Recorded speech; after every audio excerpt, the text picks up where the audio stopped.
Si Isaac, katuparan ng pangako ng Diyos kay Abraham. Pinagpala ni Yahweh si Sara at tinupad ang kanyang pangako. Ayon sa panahong sinabi ng Diyos, si Sara nga ay nagdalang tao at nanganak ng isang lalaki, kahit matanda na noon si Abraham. Isaac ang ipinangalan ni Abraham sa kanyang anak. Ayon sa utos ng Diyos, tinuli ni Abraham ang bata 8 araw pagkasilang nito. 100 taon na si Abraham nang ipanganak si Isaac. Sinabi ni Sara, nakakatawa ang ginawang ito sa akin ng Diyos at sinumang makarinig nito'y tiyak na matatawa rin. At sinabi pa niya, sa edad na iyon ni Abraham, sinong makakapagsabi sa kanyang ako'y mag-aalaga pa ng bata? Gayunman, nabigyan ko pa rin siya ng anak kahit siya'y matanda na. Lumaki ang bata, at nang ito'y awatin, naghanda ng malaking salo-salo si Abraham. Minsan, nakikipaglaro kay Isaac si Ismael, ang anak ni Abraham kay Hagar na taga-Ehipto. Nang makita ito ni Sara, sinabi niya kay Abraham, palayasin mo ang aliping iyan at ang kanyang anak, sapagkat ang anak ng aliping iyan ay hindi dapat makibahagi sa mamanahin ng anak kong si Isaac. Labis itong ikinalungkot ni Abraham sapagkat anak din niya si Ismael. Ngunit sinabi ng Diyos kay Abraham, huwag kang mag-alala tungkol sa mag-ina. Sundin mo na ang gusto ni Sara, sapagkat kay Isaac magmumula ang lahing sinabi ko sa iyo. Ngunit ang anak mong iyan kay Hagar ay magkakaanak din ng marami, at sila'y magiging isang bansa, dahil anak mo rin naman si Ismael. Madaling araw pa lamang, ang mag-ina ay ipinaghanda na ni Abraham ng baong pagkain at inumin. Ipinapasa ni Abraham ang mga ito kay Hagar at ang mag-ina ay kanyang pinaalis. Nagpagala-gala sila sa ilang ng Beer-sheba. Nang maubos na ang dalang tubig, iniwan ni Hagar ang kanyang anak sa lilim ng isang mababang punong kahoy, at naupo ng may 100 metro mula sa kinaroroonan ng bata. Sabi niya sa sarili, di ko matitiis na makitang mamatay ang aking anak. Samantalang nakaupo siyang nag-iisip, umiiyak naman ang bata. Narinig ng Diyos ang iyak ng bata, at nagsalita mula sa langit ang anghel ng Diyos, Hagar, anong bumabagabag sa iyo? Huwag kang matakot. Naririnig ng Diyos ang iyak ng iyong anak. Lapitan mo siya at patahanin. Gagawin kong isang dakilang bansa ang kanyang lahi. Pinagliwanag ng Diyos ang paningin ni Hagar at nakita nito ang isang balon. Pinuno niya ng tubig ang dalang sisidlan at pinainom ang bata. Hindi nga pinabayaan ng Diyos si Ismael, ito'y lumaki sa ilang ng paran at naging mahusay na mangangaso. Ikinuha siya ng kanyang ina ng mapapangasawa mula sa lupain ng Ehipto. Nang panahong iyon, isinama ni Haring Abimelech si Pikol, pinuno ng hukbo, at sila'y nagpunta kay Abraham. Sinabi ni Abimelech kay Abraham, sa lahat ng gawain mo'y pinagpapala ka ng Diyos. Isumpa mo ngayon sa harap ng Diyos na hindi mo ako dadayain pati na ang aking lahi. Kung paanong ako'y naging tapat sa iyo, ipangako mo rin namang magiging tapat ka sa akin at sa lupaing ito na tinitirhan mo ngayon. Nangangako ako, tugon naman ni Abraham. Ngunit nagreklamo si Abraham kay Abimelech tungkol sa isang balon na inagaw ng mga alipin ng hari. Sumagot si Abimelech, hindi ko nalalaman iyon. Bakit ngayon mo lamang sinabi sa akin? Nagkasundo ang dalawa, at binigyan ni Abraham si Abimelech ng ilang tupat baka. Ibinukod ni Abraham ang 7 tupa ng kanyang kawan. Anong kahulugan nito? Tanong ni Abimelech. Sumagot si Abraham, ito'y para sa iyo, bilang pagsang-ayon mo na akin ang balong ito. Kaya ang lugar na iyon ay tinawag na Beer-sheba, sapagkat doon ay nanumpa sila sa isa't isa. Matapos ang sompaang iyon, bumalik na sa lupain ng mga Filisteo si Abimelech at si Pikol na pinuno ng kanyang hukbo. Pagkaalis nila'y nagtanim naman si Abraham ng punong tamariska sa Beer-sheba at sumamba kay Yahweh, ang Diyos na walang hanggan. Mahabang panahong nanirahan si Abraham sa lupain ng mga Filisteo. Pagkalipas ng ilang panahon, sinubok ng Diyos si Abraham. Tinawag siya ng Diyos, Abraham. Narito po ako, tugon naman niya. Sinabi sa kanya, isama mo ang kaysa-isa at pinakamamahal mong anak na si Isaac, at magpunta kayo sa lupain ng Moriah. Umakyat kayo sa bundok na ituturo ko sa iyo, at ihandog mo siya sa akin. Kinabukasan, maagang bumangon si Abraham at nagsibak ng kahoy na gagamiting panggatong sa handog na susunugin. Inihanda niya ang asno, at umalis kasama si Isaac at ang 2 aliping lalaki papunta sa lugar na sinabi ng Diyos sa kanya. Nang 3 araw ng paglalakbay, natano na nila ang dakong kanilang pupuntahan. Kaya't sinabi ni Abraham sa kanyang mga alipin, "Bantayan ninyo rito ang asno at kami na lamang ng bata ang aakyat sa bundok. Sasamba kami sa dako roon, at babalikan namin kayo." Ipinapasa ni Abraham kay Isaac ang kahoy na panggatong. Dala naman niya ang apoy at patalim, at magkasama silang lumakad. Tinawag ni Isaac ang pansin ng ama, "Ama, ano iyon, anak?" Tugon ni Abraham, "Mayroon na tayong apoy at panggatong, ngunit nasaan ang tupang ihahandog?" Tanong ni Isaac. Sumagot si Abraham, "Anak, ang Diyos ang magbibigay niyon." Kaya't nagpatuloy sila sa paglakad. Pagsapit nila sa lugar na itinuro ng Diyos, gumawa ng altar si Abraham. Inayos niya sa ibabaw nito ang panggatong at inihiga si Isaac matapos gapusin. Nang sasaksakin na niya ang bata, tinawag siya ng anghel ni Yahweh at mula sa langit ay sinabi, "Abraham, Abraham." "Narito po ako," sagot ni Abraham. Sinabi ng anghel, "Huwag mong patayin ang bata.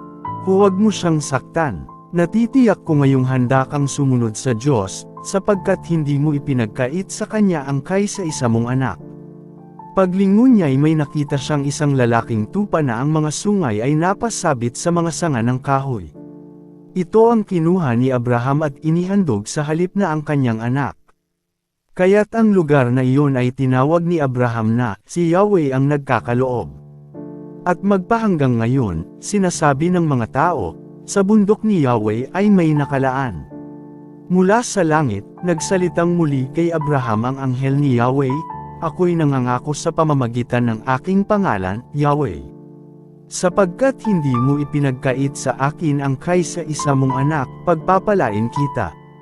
Ang lahi mo'y magiging sindami ng bituin sa langit at ng buhangin sa dagat. Sasakupin nila ang mga lungsod ng kanilang mga kaaway.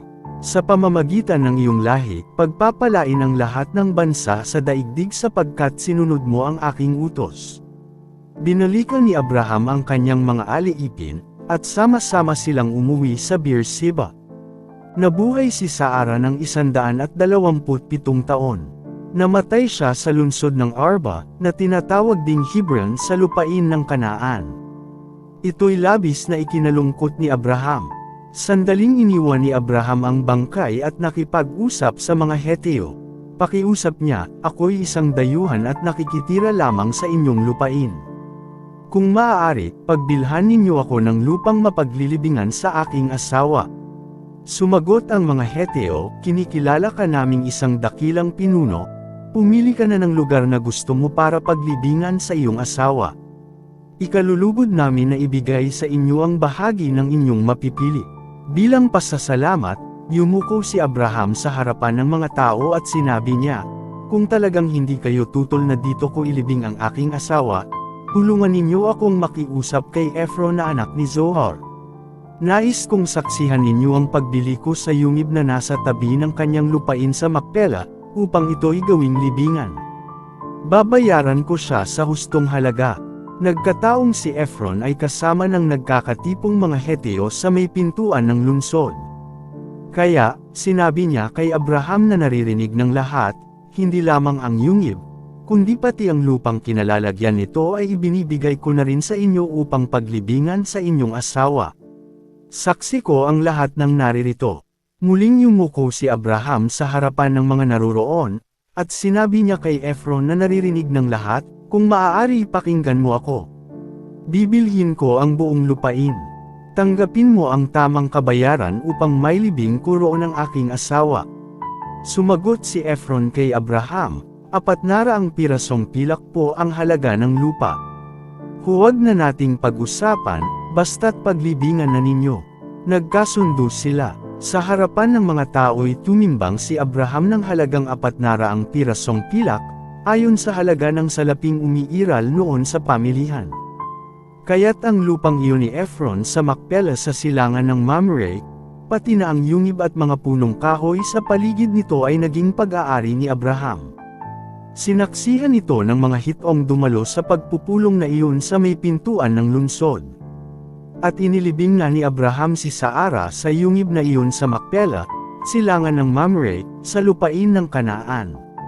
Ito'y tinatawag ngayong Hebron. Ang lupa ng iyon at ang yungib na dating pag-aari ng mga Heteo ay binili ni Abraham upang gawin niyang libingan. Matandang-matanda na noon si Abraham, at pinagpapalang mabuti ni Yahweh. Sinabi niya sa pinakamatanda niyang alipin na kanyang katiwala, ilagay mo ang iyong kamay sa pagitan ng aking mga hita at minumpa ka. Sumumpa ka sa akin sa pangalan ni Yahweh, ang Diyos ng langit at ng lupa, na hindi ka rito sa Canaan pipili ng mapapangasawa ng aking anak na si Isaac. Pumunta ka sa bayan kong tinubuan, at pumili ka sa aking mga kamag-anak doon ng mapapangasawa niya. Kung ayaw pong sumama ng mapipili ko, maaari po bang si Isaac na ang papuntahin doon? Tanong ng alipin. Aba, hindi, huwag mong papupuntahin doon si Isaac, tugon ni Abraham. Nilisan ko ang tahanan ng aking ama at iniwan ang lupain ng aking mga kamag-anak sapagkat dito ako pinapaunta ni Yahweh, ang Diyos ng kalangitan. Nangako siyang ibibigay ang lupain ito sa aking lahi. Magsusugo siya ng kanyang anghel na mauuna sa iyo upang tulungan ka sa pagpili ng mapapangasawa ng aking anak. Ngayon, kung ayaw sumama ng mapipili mo, wala ka ng pananagutan sa akin. Ngunit huwag mong papuntahin doon ang anak ko. Kaya't inilagay ng alipin ang kanyang kamay sa pagitan ng hita ng Panginoon niyang si Abraham, at nanumpang susundin ito. Naghanda ang alipin ng 10 kamelyo ng kanyang Panginoon. Matapos kargahan ng maraming panregalo, naglakbay siya patungong Mesopotamia, sa lungsod na tinitirhan ni Nahor. Pagsapit sa labas ng lungsod, huminto siya at pinaluhod ang mga kamelyo sa tabi ng balon ng tubig na naroon. Sa gayong oras, tuwing magdarapit hapon, dumarating ang mga babae para umigib. Siya'y nanalangin ng ganito, Yahweh, Diyos ng Panginoon kong si Abraham, maging matagumpay nawa ang aking lakad, tuparin po ninyo ang inyong pangako sa aking Panginoong si Abraham. Tatayo po ako rito sa tabi ng balon at hihintayin ang pagdating ng mga babae buhat sa lungsod, para umigib. Ako po'y makikiinom sa isa sa kanila. Kapag sinabi niyang, uminom ka, at paiinumin ko rin ang iyong mga kamelyo, iyon na sana ang babaeng inihanda ninyo para sa inyong aliping si Isaac. Sa gayon malalaman kung tinupad na ninyo ang inyong pangako sa aking Panginoon. Hindi pa natatapos ang kanyang panalangin, dumating si Rebecca na may pasa na banga ng tubig. Siya ay anak ni Bethuel at apo ni Milca na asawa ni Nahor na kapatid ni Abraham. Siya'y dalaga pa at napakaganda. Lumusong siya sa kinaroroonan ng balon, pinuno ang kanyang banga, at amahon. Sumalubong agad ang alipin at sinabi, maaari bang makiinom? Aba, opo, sagot ng babae. At inalalayan niya ang banga habang umiinom ang alipin. Nang ito'y makainom na ay sinabi pa ng dalaga, paiinumin ko na rin po ang inyong mga kamelyo hanggang gusto nila. Isinali niya sa painuman ang laman ng banga at pabalik-balik siyang sumalok hanggang sa mapainom ang lahat ng kamelyo. Tahimik na pinagmasdan ng alipin ang dalaga at iniisip kung iyon na kaya ang sagot ni Yahweh sa kanyang panalangin. Matapos makainom ang mga kamelyo, inilabas ng alipin ang dala niyang mamahaling singsing at 2 pulse eres na pawang lantay na ginto, at ibinigay sa dalaga. Pagkatapos, ito'y tinanong niya, sino ba ang iyong mga magulang? Maaari ba kaming makituloy sa inyo ngayong gabi? Sumagot ang babae, ako po'y anak ni Bethuel na anak ni Nahor at Milca. Maluwag po sa amin at maraming pagkain para sa inyong mga hayop. Pagkarinig niyon, lumuhod ang alipin at sumamba kay Yahweh, purihin si Yahweh, ang Diyos ng Panginoon kong si Abraham. Hindi siya sumira sa kanyang pangako. Pinatnubayan niya ako sa pagpunta sa bahay ng mga kamag-anak ng aking Panginoon. Nagmamadaling umuwi ang dalaga at isinalaysay ang buong pangyayari sa tahanan ng kanyang ina. Si Rebecca ay may kapatid na lalaki na ang pangalan ay Laban. Patakbo siyang pumunta sa balong kinaroroonan ng lalaki nang marinig niya ang salaysay ng kanyang kapatid, at makita ang singsing at ang mga pulseres na suot nito. Nakita nga niya ang tao sa tabi ng balon, pati ang kanyang mga kamelyo. Sinabi ni Laban, "Bakit nandyan po kayo sa labas? Tayo na po sa amin, lalaking pinagpala ni Yahweh. Nakahanda na po ang pagpapahingahan ninyo at ang sisilungan ng inyong mga kamelyo." Sumama nga ang alipin. Pagdating sa bahay, ibinaba ni Laban ang karga ng mga kamelyo at pinakain ang mga hayop. Ang alipin na may binigyan niya ng tubig upang maghugas ng paa pati ang mga kasama nito. Binigyan siya ng pagkain, ngunit sinabi ng alipin, "Sasabihin ko muna ang aking pakay bago ako kumain." "Sige, sabihin ninyo," sabi ni Laban. Ganito ang salaysay niya, "Ako po'y alipin ni Abraham. Pinagpala ni Yahweh ang aking Panginoon. Pinarami ang kanyang mga kawan ng tupa, kambing at baka. Pinagkalooban rin siya ng maraming pilak at ginto, mga aliping babae at lalaki, mga kamelyo at asno. Ang asawa niyang si Sarah ay nagkaanak pa kahit siya'y matanda na.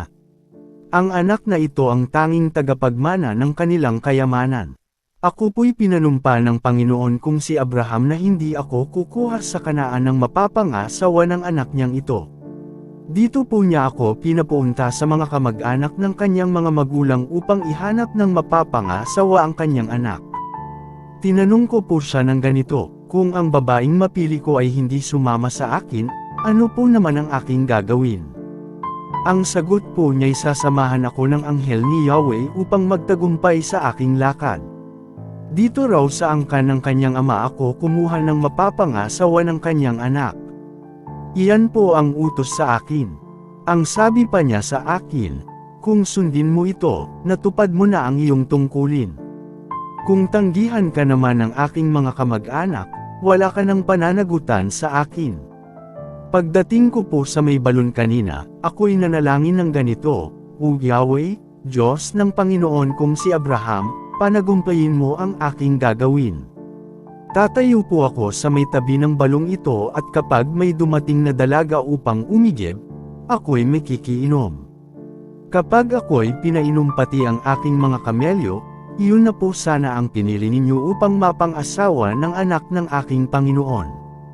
Hindi pa natatapos ang aking panalangin, dumating nga si Rebecca na pasa ng isang banga. Lumusong siya sa bukal at sumalok ng tubig. Nakiusap po ako sa kanyang ako'y painumin. At hindi lamang ako ang pinainom, pati po ang aking mga kamelyo. Tinanong ko po siya, "Kanino kang anak?" Ang sagot po'y, kay Bethuel na anak ng mag-asawang Nahor at Milka. Kaya't kinabitan ko siya ng hikaw sa ilong at sinuotan ng mga pulseres sa braso. Pagkatapos, ako'y lumuhad at sumamba kay Yahweh, sa Diyos ng Panginoon kong si Abraham, sapagkat pinatnubayan niya ako at inihatid sa tahanang ito. At dito ko nga natagpuan ng dalagang dapat mapang-asawa ng kanyang anak. Kaya hinihiling kong sabihin ninyo sa akin kung sang-ayon kayo sa hangad ng aking Panginoon. Kung hindi naman, sabihin din ninyo at nang malaman ko naman kung ano ang aking gagawin. Sumagot ang mag-amang Bethuel at Laban, "Dahil ang bagay na ito'y mula kay Yahweh, wala na kaming masasabing anuman. Isama mo si Rebecca pag-uwi mo upang mapangasawa ng anak ng iyong Panginoon, ayon sa sinabi ni Yahweh." Pagkarinig nito, ang alipin ni Abraham ay muling nagpatira pa at nagpuri kay Yahweh. At inilabas niya ang mga damit at mga hiyas na ginto at pilak para kay Rebecca. Binigyan din niya ng mamahaling regalo ang kapatid nitong si Laban at ang kanilang ina. Pagkatapos, ang alipin at ang mga kasama nito ay kumain na at uminom, at doon na nga nagpalipas ng gabi. Kinabukas ay nagpaalam na siya, ngunit hiniling ng ina at ng kapatid ni Rebecca na magpalipas muna ng 1 linggo o 10 araw bago umalis. Ngunit sinabi ng alipin, "Sapagkat pinagtagumpay ako ni Yahweh sa aking lakad, pahintulutan na po ninyo akong magbalik sa aking Panginoon. Kung gayon, sabi nila, tawagin natin si Rebecca at tanungin kung ano ang kanyang pasya. Sasama ka na ba sa taong ito? Tanong nila. Opo, tugon niya. Kaya si Rebecca at ang kanyang yaya ay pinahintulutan nilang sumama sa alipin ni Abraham at sa mga kasama nito, matapos basbasan ng ganito. Ikaw nawa, o Rebecca ay maging ina ng marami. At sa lunsod ng kaaway, ang iyong lahi ang magwagi. Nang handa na ang lahat, si Rebecca at ang mga utusan niyang babae ay sumakay sa kamelyo, at umalis kasunod ng alipin ni Abraham. Nang panahong iyon, si Isaac ay naninirahan sa lupain ng Negev. Minsan, napadako siya sa ilang ng Beer-lahai-roi. Nang magtatakip silim, siya'y namasyal sa kaparangan at nakita niyang may dumarating na mga kamelyo. Natanong ni Rebecca si Isaac kaya't bumaba siya sa sinasakyang kamelyo, lumapit sa aliping sumuon daw sa kanya at nagtanong, sino ang lalaking iyan na papalapit sa atin? Siya po ang aking Panginoon, sagot nito. Kumuha ng belo si Rebecca at tinakpan ang kanyang mukha.